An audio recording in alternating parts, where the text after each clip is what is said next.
What's on? Watch me. Okay, so we've looked at short-term advertising strength, and by design, that is exactly what we're looking at. We're looking at, after you've seen an ad, what will you choose straight away? But that's not a reality.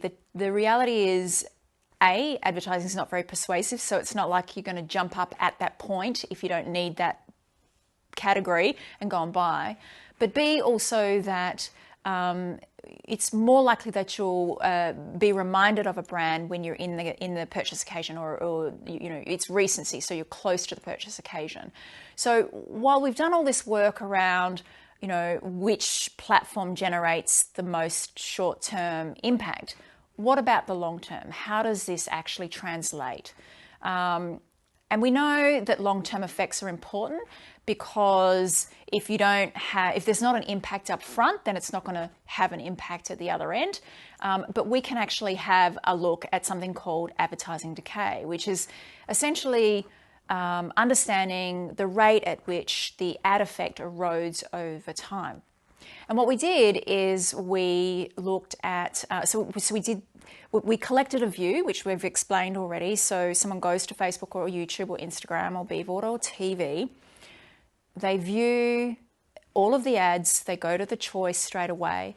But then 14 days later, we actually send them back to the choice survey. This is not with an additional exposure. And we ask them to pick from the virtual store again. Then we do it again at 28 days. So what we have is we have brand choice at day 1, as soon as they've seen the ad. At day 14, they haven't seen the ad in between. And at day 28. So theoretically, what we should be able to do is understand and translate that to a STAS score. So we still use the baselines as we explained, so there'll be an index, but we can see whether some platforms erode slower or faster and what that means to the curve. So let's just go back to our starting point. So the starting point's really important, because platforms that have a greater impact up front are more likely to have a longer tail of erosion. So let's just again go back to our original STAS numbers, and impact is greatest at day 1. So TV gets the greatest amount of short-term advertising strength for both TV on TV and BVOD, which is on mobile. And in order, YouTube, Instagram, Facebook. How does this translate? Does it translate? It does. So what we can see is that firstly, advertising decays as expected, which is good. So our data is normal. But what we can also see, which is very exciting for TV advertising, is that it decays at a rate that is slower than that of its competitor platforms.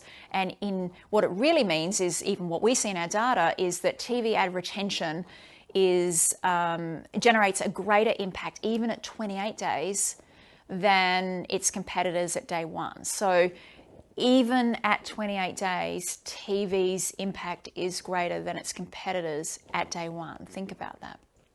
So when we look at the numbers and translate that to actual how long will it take to get to 0, what we actually see is that the length of time that a TV ad impacts sales far exceeds. So if we model out these effects, we can see that actually it takes 78 days for TV to erode to a 0 impact. Basically, that means there is no way it's in memory anymore. We've forgotten about it.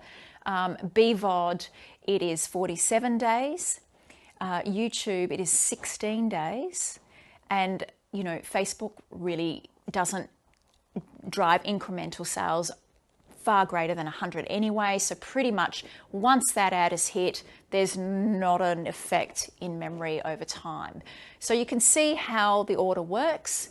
And what we can actually see then, if we actually do the math, TV takes 5 times longer for memory to decay to 0 than YouTube impressions. And Facebook, as I said, we really can't calculate that because it was 100 at the baseline anyway at the start. So how does synergy fit in? Knowing what we know about synergy, we see that there is a slightly increased uplift in STAS. Again, we know that the bulk of that comes from the TV impression and some of it comes from the second impression. But what we can see from the data is that the patterns are the same. So again, our data is normal, which is expected, and that's good news. But what does that mean when you actually put it in with the rest of the sample?